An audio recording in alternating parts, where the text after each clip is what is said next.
No. It's recording. Yep.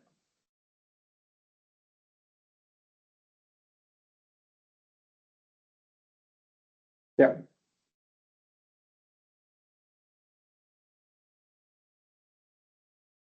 think people are able to hear us now.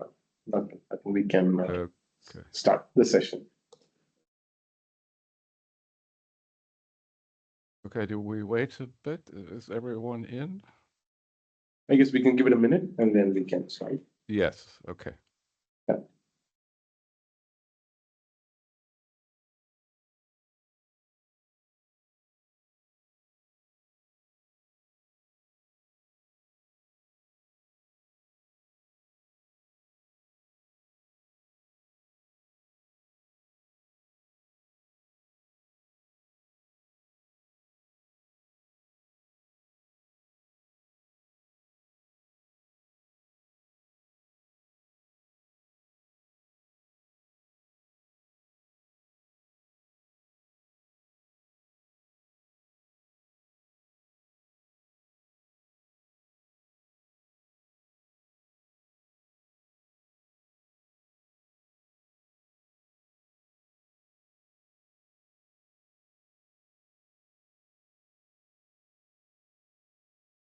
Okay. Hello, everyone. Welcome to this joint webinar by Cleopatra and AAC DACH. My name is Duncan. We have our presenter from Cleopatra, Bahat, and we have August sort of in the background, who will be monitoring the chat, sort of preparing for F&A or Q&A. So subject today is fundamentals and details and development and loopbacks on cost estimation data, where Bharat will explain to us sort of the insights and experience of Cleopatra. I guess Bharat will maybe say a couple of things about Cleopatra itself, a premier software provider. Background from myself and for August is I'm a co-chair of AACE Germany, and August is the chairman of AACE Austria. So I'll give over to Bharat. Thank you. Thank you, Duncan, for facilitating this. Nice to see all of you who've joined. Thank you so much for your time. So a little bit about myself. I'm Bharadwaj. I'm the lead of the CESC data team at Cleopatra Enterprise. I'm a cost consultant myself, and my primary role in this company is to lead the data team to ensure that our cost databases are adopted well at our clients. And I'm also supporting our clients in their data migration and implementation journey in Cleopatra. I'm based in the Netherlands, and I've been with the company for close to 10 years now. Okay. So let's. Are you all able to see my slides? I'm getting feedback that the slides are not visible. Duncan, are you able to see my slides? Now I am. Oh, okay. Let me quickly show the slides again.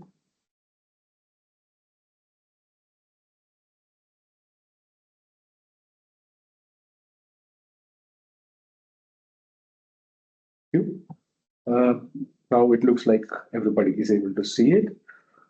So today we'll be talking about basically closing the loop with cost databases. So what are cost databases? How do you structure them? How do you make them fit for purpose? And then a little bit about labor norms and labor rates and the importance of closing the loop. Right. So this is what we do in my team on a daily basis. And I thought this would be useful information to share with the broader cost engineering community. So that is the reason for having this webinar. So we'd like to make this webinar also very interactive for all of you. So you can do so by either scanning the QR code or by going to menti.com to use the code as shown here on the screen. So yeah, this will help you participate in the webinar and answer questions so that we get a better perspective of where the audience stands as well. So about Cleopatra Enterprise, we are in the business of project cost management. So we are a software and a consultancy solution where we have clients who are operating all over the world. And we also have close to 30 years experience now. And we are also a knowledge provider. So we have an academy that helps clients understand how Cleopatra works, but also the cost engineering profession and what are the role and how does a cost engineer perform his or her duties in various stages.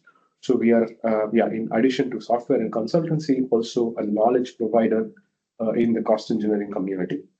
And our main goal, as it states here, is to empower organizations to improve their project performance, mainly in the domain of cost.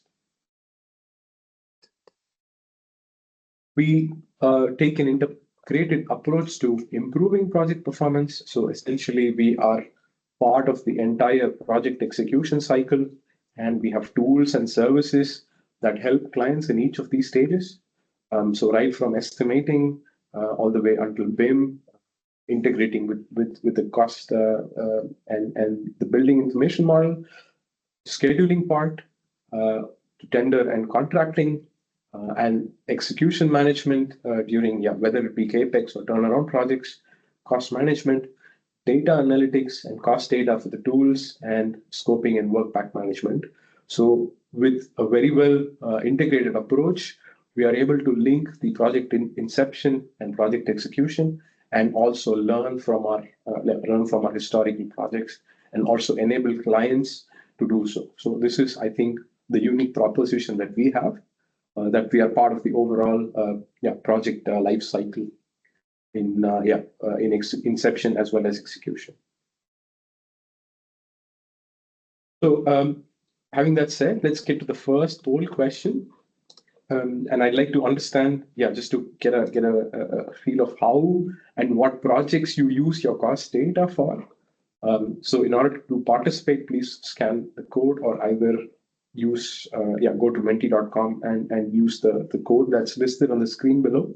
I'll wait for a minute for the responses, and I will show you as I see them. I will let you know as I see them. Yeah, thank you.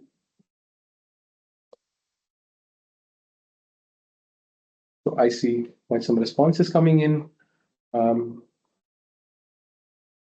So they are equally used pretty much in order of magnitude estimates, feasibility budget estimates, and there seems to be less reliance on external estimates as of now. So it's good to see that there are estimates of all different classes which are represented here. So it's quite it's good to see. Thank you for the participation. So that's also one of the main things that we will address today. How do we cover cost data across different estimate classes? How do we make it fit for purpose? And that's something we will also see today. Right. So what is standardized cost data, right? Standardized cost data is used in project cost estimates to support investment decisions. And cost data is essential for an accurate estimate. And an accurate estimate supports whether projects get invested, yes or no, right? And cost data is not only about cost. It incorporates engineering standards. It incorporates fabrication methodologies and construction methodologies, so that it reflects the real situation on site, and it also is able to integrate with engineering tools, right? So that is then important to integrate all of this together. Cost data is consistently updated to reflect market conditions and technological developments, right? So we do have a lot of changes depending on where you procure a certain item, or which teams and how many resources are doing a certain task. There are also technological developments, mainly in tools and safety requirements that go ahead with installations. So that is also something that needs to be taken into account. Cost data, more importantly, needs to support the reporting needs of the business. Businesses have very commonly an enterprise reporting structure that they would integrate their cost data with. And importantly, it should also integrate with planning and execution software. Because although an estimate is made at a point of time, the estimate should basically follow the project life cycle all the way into planning and execution. And consequently, the cost estimate should also should also travel along the entire chain. There are several cost databases available. So we have the Cleopatra Enterprise Standard Knowledge Base, that's from Cleopatra, of course. Then we have the Cost Data Online from Richardson's, and we have a lot of publications from Page and Nations, among others as well. These are some of the more familiar, commercially available databases that you can rely on. Of course, companies have, which also have a lot of experience in house, a lot of tooling, a lot of procurement data. They're also able to build their own data, cost databases. And this is how they would do it, right? So cost data has several elements. Firstly, it can be split based on type, whether it's material equipment, whether it relates to labor norms or equipment rental. And then once you have classified it based on the type, you also assign engineering parameters to it. You have the ASME standard for mechanical and equipment, and for piping, of course. You have the API classification for equipment, which provide equipment design parameters. What are the available materials of construction? So by using these very mature, available engineering standards, we are able to classify cost data and provide it more parameters that give it more meaning. And for the cost itself, there are also commercial attributes, like what is the price level, what is the reference, is it from this year, is it from last year? And you also have the international Incoterms definition, right? So is it X works? Is it delivered duty paid? So what is then the scope of the cost? So if you look at the elements, it's mainly focused on classifying the inclusions of the data, when was the data from, what point in history, and how can we better give it a technical classification. So that is the main focus. Then you have the auxiliary parts, which are how can I report it?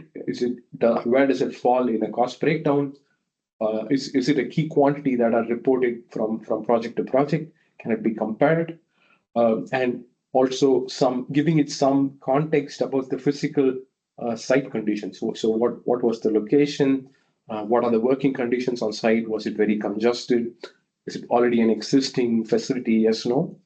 And also, how does it work in the macroeconomic space?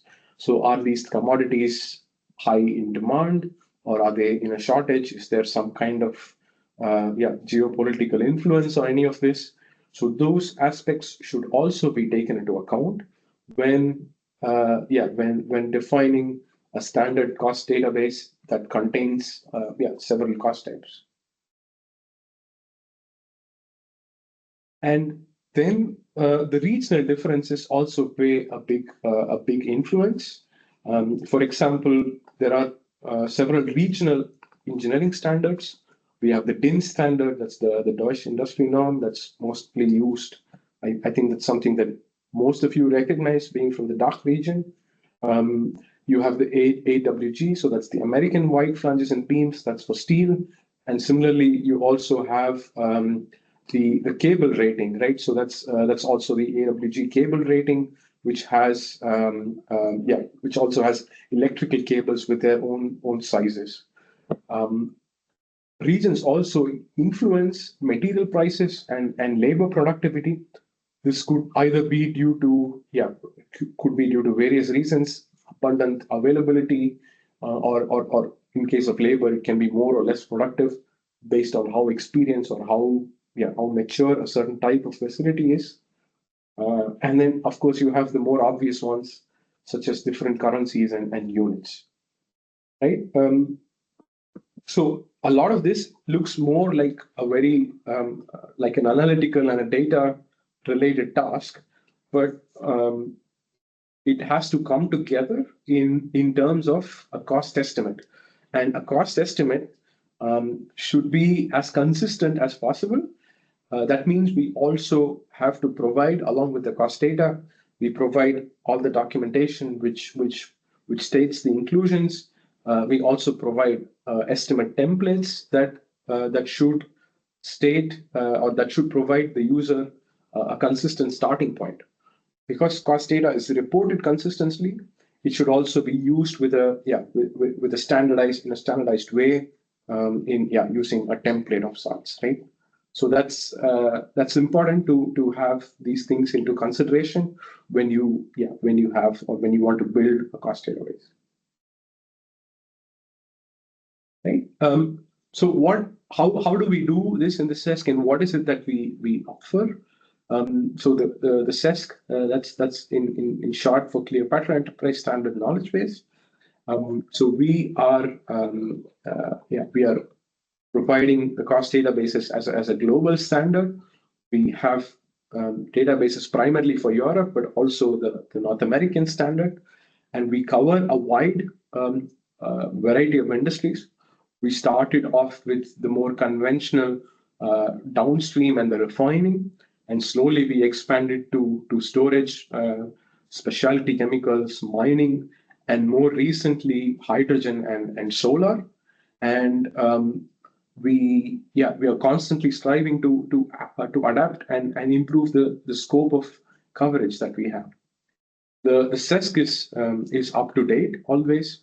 We have a strong 12-member team that's working full time on developing the data and also keeping the data up to date, and also ensuring that our 40 plus clients are adopting it and using it as they should be. And more importantly, the SESC is built from real life projects. So we've had quite a reasonable number of consultants who have supported cost estimates the last 2 or 3 decades. And we also have a lot of relationship with suppliers who help us with periodic price lists and information that we can update our cost databases. And this helps us be transparent and also provide a lot of information to our users in respect to what we include and how they can use it, right? So we're able to provide all the supporting information for the cost data that we offer our clients. So this is in essence the SESC, and that's offered as a service from Cleopatra Enterprise, right? So one of the earlier questions was how do you what do you use it for, and how do you what kind of estimates do you prepare? So that comes to the important point where making cost data that's fit for purpose. And we achieve that by following the AAC estimate classification. So the AAC estimate classification goes from level 5 to level 1, and it dictates the amount of effort and the amount of time you need to prepare an estimate, and that has a direct influence on the accuracy of the estimate. So each estimate has a purpose, and that purpose is also then translated into how the cost data for that estimate is used. So we have this image on the screen. So for example, when you're preparing a class 5 or a class 4 estimate, you only have an equipment list with preliminary design parameters, but you have no further information on any of the other disciplines. However, when you mature into a class 4 estimate, you have key quantities for the various disciplines, maybe from previously executed projects, but no real design or material specification, etc. Then when you move into class 3 estimates, there is already a preliminary 3D model, because you have to carry out basic engineering, and then with this basic engineering input, you're able to define the various disciplines and the detailed technical specifications, the sizes, the ratings, etc., are all known. Um, and this is then can be used to prepare a budgetary type estimate, right? And then subsequently, when you go into execution, you get information from the market where you're able to prepare a class 2 estimate and validate it with inputs, external inputs. And yeah, basically, the further you go in the estimating process, the more detailed information you need, and consequently, the cost data should also support that, right? So that is then the philosophy, and how we achieve this in the SESC is that we basically have a hierarchical principle where all the way at the highest level, it's equipment models, multidisciplinary equipment models, and then as we go down or as we go forward in the estimating value chain, then basically you also estimate with more and more detailed information. So as you see on the screen, the compressor example has the piping. The piping is made up of material, handling, insulation, painting, and supports, right? So the more detailed you go, the more elaborate the cost data becomes, and the more information the user needs in order to complete their estimate. So this is then how we mimic the AAC estimation classes and the information that's required into the standard cost databases that we offer our clients. Right. So we've been speaking a lot about data in general, cost data, engineering data, but then also what are very valuable and also very scarcely available are labor norms. Labor norms dictate how much time is needed for the most efficient execution of a certain task. The labor norms take into account a certain methodology of working, a certain number of time, a certain level of disturbance, and also the tools that are necessary, right? So all of this is included in the labor norms. Labor norms is expressed in man hours, and in order to calculate the duration, you really have to staff the task, right? So you have 100 hours, but if it's 4 people or 6 people with a certain amount of time, so then you get the duration. So the labor norm is just the total hours for the direct personnel that are executing this. So labor norms are also, it's also important that the labor norm has a clear definition, because most often when people have this discussion of is it part of your job, is it included in the norm, that's always that is always very subjective. So it's also good to have a standard definition of what is in the labor norm. So these are some of the standard inclusions, right? So processing time, so that's the total operations to execute the task is included. Setting up your PPE, personal hygiene is included.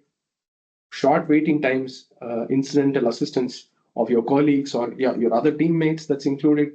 So those are in short disruptions. The starting and the conclusion is included. So transporting the material, reading the instruction, acquiring the tools, some housekeeping, construction site to take into account that there is already some work going on, coordination with the other disciplines, and meeting all the safety and environment requirements. So these are then the standard inclusions of the norm. And basically, this is the time that is needed to build up all of this together will be the norm time that is necessary for a certain activity. So there are several labor norm definitions, and these are something that are achieved by time studies and also detailed calculations for each of this. However, the labor norm is not the source of truth, right? Because not every location or every site is perfect or is as per the book. Then you need to make adjustments to the baseline. For example, the labor norm assumes a 500-meter walking distance. It assumes that working spaces are no more than 6 meters in height. There is a reasonable level of concentration of gases. There are no enclosed spaces. That work happens in 1 or 2 shifts, and then there is minimal congestion.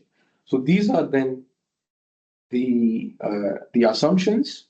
If there are any deviations from these adjustments, the labor norm should be adjusted. So we do that in project estimates. So we have the cost data, the labor norm, that's the basis. And depending on the site-specific conditions, the estimator will adjust the labor norm, based on information or based on available standards from cost databases. Then they will come up to the adjusted labor norm. So this adjusted labor norm is what is appropriate for that task in that particular project site. So it's important to understand what the basis is and how the basis has been adjusted, right? So having that said, have you worked with labor norms? And I'd like to understand if there are any other adjustments that you perform on labor norms in addition to this, and what your thoughts are. So please, please scan the QR code, or please go back again to Menti and answer this question.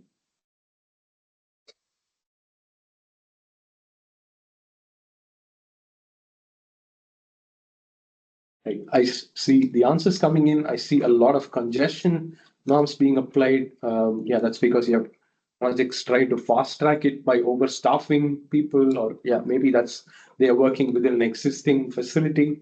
Brownfield norms, adjustments for height. So it's good to see that a lot of this is also something that you recognize.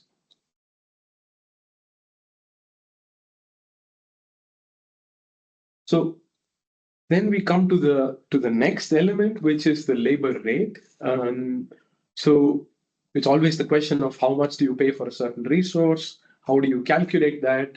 Again, there are standard methodologies for that. It's important to understand that the labor rate covers for the direct labor cost. So it's for example, the cost of the electrical fitter is for that function alone. And to calculate the result of that, we take into account, for example, the tools that are needed, the machines, for example, the welding electrodes that are needed, clothing and PPE, any consumables that are needed are also part of this. And you also have things like social burdens, site bonuses, etc. And depending on the contract, you can also have, for example, a working foreman. All of that could also be part of the rate.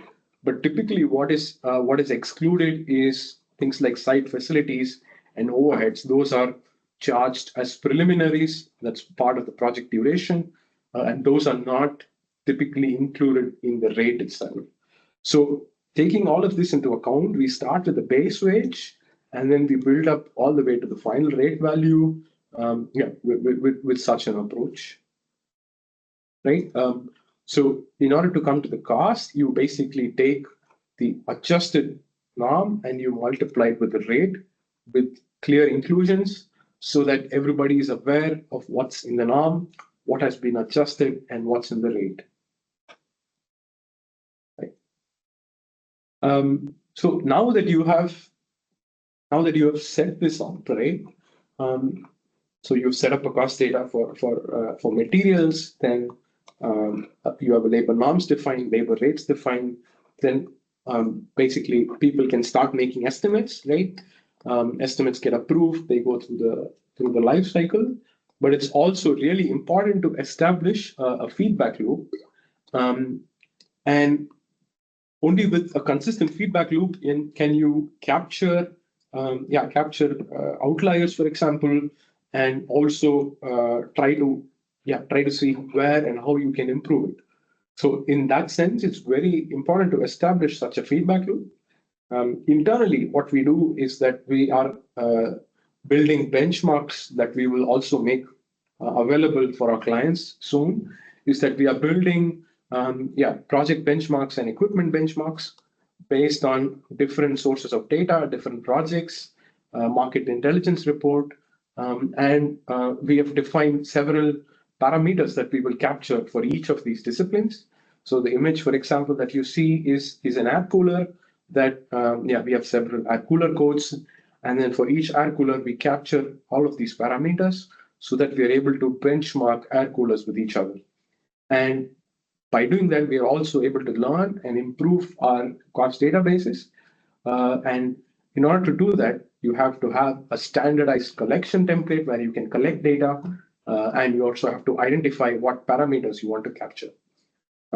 So this is both technical as well as indexation and commercial parameters. So this is then the starting point of establishing such a feedback loop that would then help you to perform analysis. So, for example, you can in this example you can look, for example, floating and grounded foundations. How are the costs separated there? How do costs vary per region? So all of these scenarios are something you can work with using all the multitude tools you have. But in order to do that, you need to have then this established basis for collection of data as well as the feedback loop itself, right?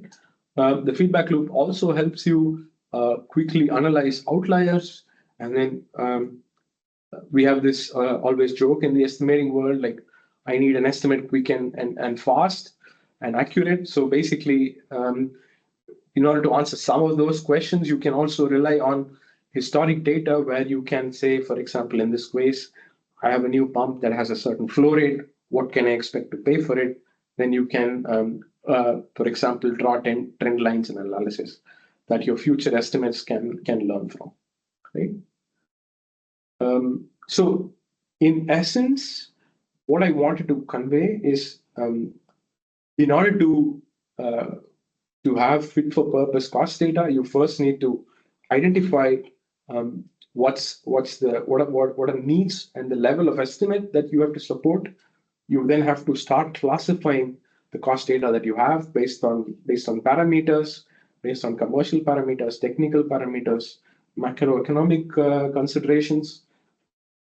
For the labor items, you clearly have to define what are the inclusions in the norm, what are the inclusions in the rate, how are you going to arrive at the rate, what would be the different percentages, and so on, and what would be the adjustments that you would make to the norm.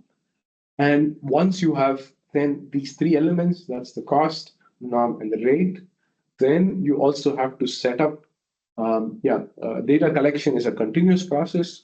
And if you always wait until a project is finished, or if the handover has happened, then it's already too late, because people have already mentally moved on from that point, right?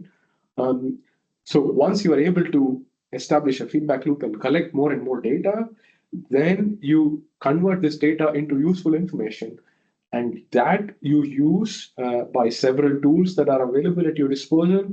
And then only by establishing this continuous process that you're truly able to improve the work and the accuracy of the cost data that you offer. Right. So this is something that I want you to take away from this webinar, that it's an integrated approach, and then you have to define per type of estimate how you want to approach it, and also per type and per cost data type how you would define it in the knowledge base. So I'd like to also understand what are the biggest challenges that you have in estimating, and see if that's something that we can also recognize or speak about. So please also follow the same process for this.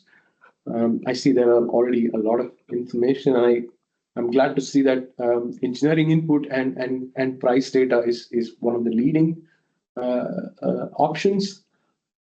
So I do recognize the comment regarding engineering input, because at early stage estimates, you don't have the budget to perform engineering.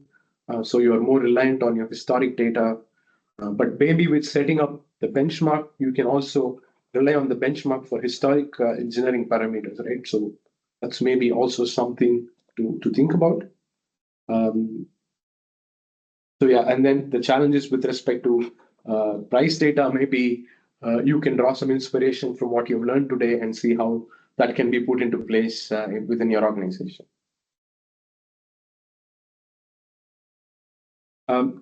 having said that, I really appreciate your feedback on the webinar itself, and maybe also how we could. Are there other questions or other topics that you would like us to cover? So please give your feedback here also within Menti.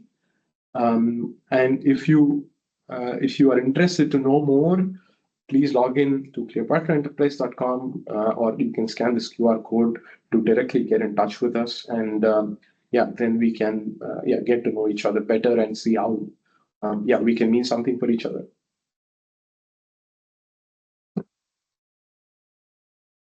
Thank you. Those were the main things from my side. Yeah, now we Okay, Bharat, thank you very much for this great presentation. In addition to Menti, we also have the chat on the webinar, which I think Zeynep has been monitoring and putting in some information. And I don't know, August, are you around? Yes, August? I'm around. Yes, Thank you, and Duncan. August Hope has you hear me. it in the background, and I'll hand over to August. Okay, thank you. So thanks very much for this great overview. We have a couple of questions, and I would like just to go through one after the other. The first one is about Cleopatra. Does it have cost data on pharma projects and related equipment? Do you have something like this in your database? Yeah, so indeed, so we do have equipment models that are used on food and pharmaceutical projects. However, we do have to look if there are any special coatings or special clean applications that are necessary. But we do have quite a lot of reactors and static equipment and also bulks that are used on pharmaceutical projects. Okay, thank you. I hope this answers the question. The second one is about the amount of bulk material, whether you have any kind of calculation methods which differentiates between calculating a big amount of cabling or piping versus a smaller amount. The example was if you order 10,000 or 1,000 meters of pipe versus 100 meters of pipe. Correct. How do you consider that? Yeah, so the cost data itself, it works on small to medium, let's say medium-sized projects where the quantity of scale is somewhat minimal.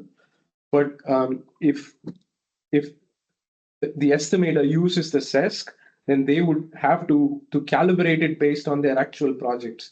So they would say that, okay, this estimate is for a large to a mega project. Then they would adjust the disciplines of the bulks. The costs and the labor hours would be adjusted based on that. So that is an exercise that we would undertake with the user themselves to adjust for quantity and economy of scale on their projects. Just for interest, do you have some rule of thumb numbers? If you have 10 times the amount of bulk material, what kind of economics of scale this means in terms of pricing? Yeah, that's actually very hard to answer because it's different per type of, and it's per discipline as well. I do know that, for example, cables which are made from like copper or aluminium, they scale much more linearly than a piping, which is a steel-based commodity. So it's different per discipline, but it is more or less. These kinds of things are something that we can work with or work together with the client to define based on their actual projects and the amount of the quantum of quantities in each of their disciplines. Great. Thank you. Then the next question, which was posted, is about contracting. So what types of contracts do you consider in your methods of measurement? How is this being reflected in the estimate process? Yeah. So when you're already at the contract stage, that means you're in a very detailed estimating point. So then you're already at like a unit rate level of detail. So then you have separate norms for supply, separate norms for install, separate norms for rental, because that's then the contract itself. And then we have a standard measurement methodology for the norms that we have in the knowledge base. So that's the end-to-end measurement. And then we have to see how, basically the measurement of the SESC is provided. And if there are adjustments to the measurement, then the quantities have to be adjusted from the knowledge base. But that would be something that's done in the project estimate. Okay. Just maybe getting back here. Also, do you consider in the estimating different types of contracts? Is this in the form of overheads or let's say contract premiums? How this is reflected? Right. So the cost data that comes from the knowledge base, that's only the direct cost, correct? Then, depending on how your contract is set up, your indirects may also be you price them separately, directly as a percentage of direct cost, or you have specific indirects that calculate over certain disciplines. So this is something that can again be set up in Cleopatra Enterprise. So that is that is within the functionality of Cleopatra, where you can say that, okay, I have my direct costs, then I calculate allowances over it, then I calculate indirect costs over certain parts of my estimate. Then you calculate, for example, markups and so on. So that you go from a cost to a selling price that you can offer in the contract. So and this is being done for different contracting models. Correct. Like EPC with owner managed, EPCM, and correct. Whatever you have. Okay. For different types of contracts, there would be different templates with with the different inclusions or exclusions of scope. Okay, great. Thank you. Then there is one last question in the chat posted. I think that's a very important, essential one. Where do you get your data from? And let me continue. Is the main base actually from prices of executed projects and contracts? Yeah. Question mark, yeah, or other sources. Correct. So there are multiple sources for the cost data that we have. For the piping and electrical bulks, we work directly with a supplier. So the supplier gives us their price lists for Western Europe and for North America. So that is more straightforward. The labor norms are published by the DACE.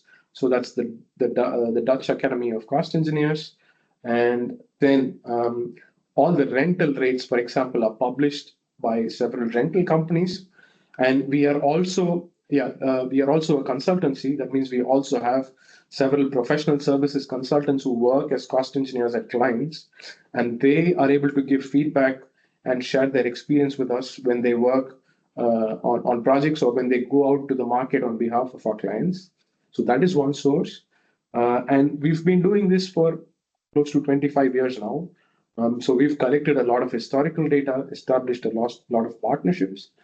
And we also, for example, are putting together this benchmark that I showed you, where we are continuously putting in more and more data and learning from it. So in short, it is indeed from contracts and executed projects, but also direct relationships that we have with suppliers. So. Okay. Great, thank you. I think this very well answers this question. If there are any more questions, just please continue posting. In the meantime, I have one question from my side where I'm very curious. Since you are a consulting company helping clients with their cost estimates, the clients which come to you, what are they mainly struggling with? So where do you think you help them most in improving the accuracy of their estimates? Right. So personally, yeah, there are a lot of clients that I've worked with as well.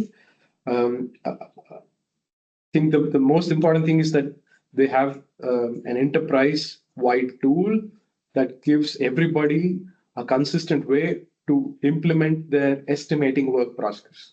So I think that is then the biggest value. That everybody who has to build a project in a certain country or certain company for a certain type of industry, they have the same starting point and they have the same tools and processes available for them. So that is then the biggest value that they get. Um, then we also have that a lot of clients don't have the bandwidth or the resources to put up their own cost databases. So that's something where commercial cost database also helps. So we have for the SESC itself, we have as of today 47 clients who use the SESC. So that again tells you the impact of having a standard database. So it's both the ability to implement a standard work process in a very advanced tool that is made by by the feedback of cost estimators for cost estimators, and also as a bonus, having the data to support that. I think that is then the biggest value that Cleopatra customers have. Okay, thank you very much. In the meantime, you have been giving this very broad answer. There were some other questions popping up. One was about the data privacy of the data you get from the individual clients, and how is this protected in your software? Yeah, so we are an ISO certified company, and each client has their own instance of Cleopatra. So it's not that it's not a shared platform. So each client who works with us has their own um, own kind of own instance where they can log in and only see projects and data that are pertinent to their company. So that's I think fundamental. And then because we are ISO certified, we also have like authentication, multi-factor authentication, and single sign-on, and all of that. Okay, great. I think this pretty well answers this one. The next one is about oil and gas data for deep offshore projects. Do you have any references for that? No, we only have very high level benchmarks that in case that's for our own understanding, but we don't really have commercial data for that.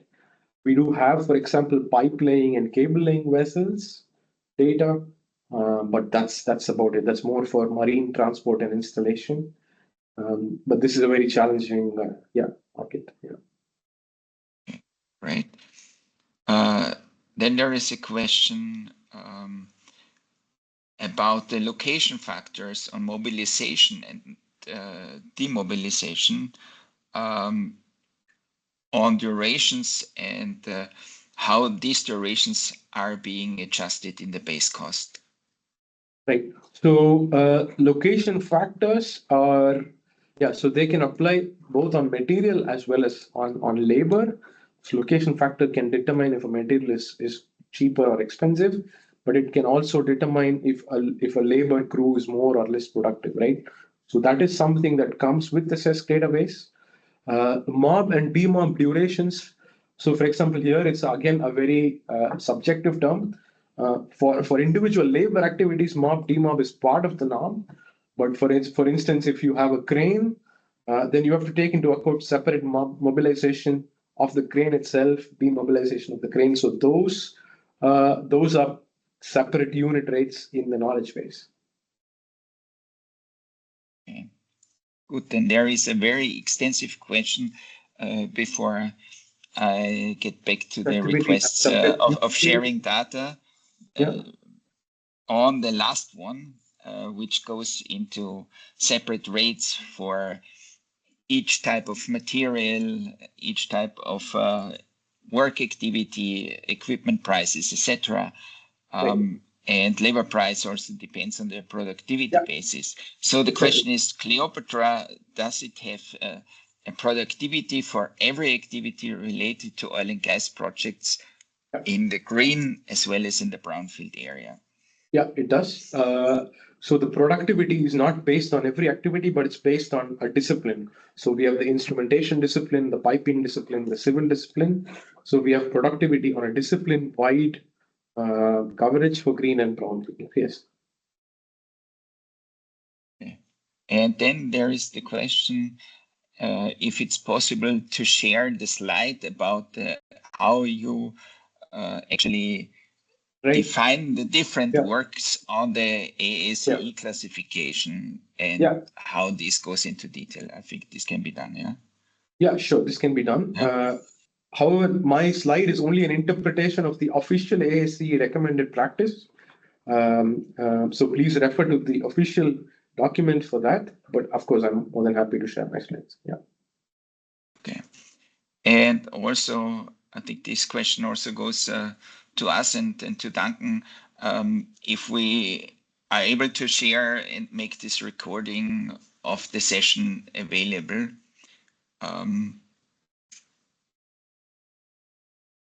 Duncan? Yeah, I think that's a good question. In principle, yes. There's the, I guess, participants aren't visible during the recording. So the main question would really be, do people want to get information from us, or would they rather not? So my suggestion here would be that if you do not want to receive any information, just let us know by email.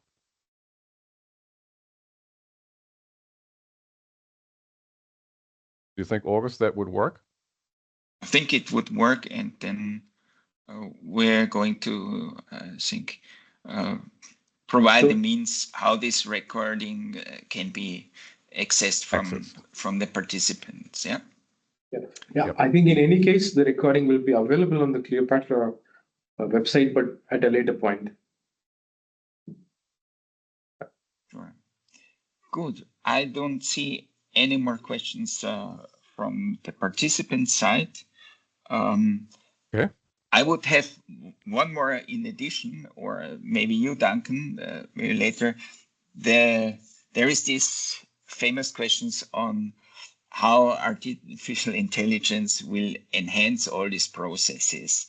Can you just give a very rough answer on that?